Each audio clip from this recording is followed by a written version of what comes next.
अस्सलामुअलैकुम नाजरीन, मैं हूं आपका मेज़बान मर्दराज साबरी। आप देख रहे हैं सिटी वन न्यूज़।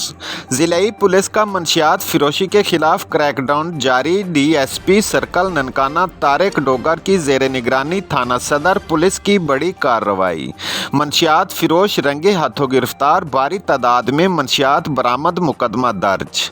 तफसीलात के मुताबिक थाना सदर ननकाना पुलिस ने SHO वकास अनवर की सरबराही में मुलजिम अल्लादित्ता को दौरान स्नैप चेकिंग रंगे हाथों गिरफ्तार किया।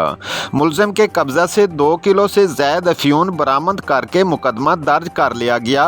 मुलजिम मंशियात फिरोशी के लिए अफ्यून लेकर आ रहा था कि कोट दयाल दास की करीब स्पेशल चेकिंग टीम ने दौरान तलाशी गिरफ्तार कर लिया। DSP सर्कल ननकाना तारिक डोगर ने कामयाब कार्रवाई पर SHO वकास अनवर और हमराई टीम को शाबाश दी। रिपोर्ट कर रहे हैं ब्यूरो चीफ मोहम्मद रियाज जट, सिटी वन न्यूज़ ननकाना साहब से।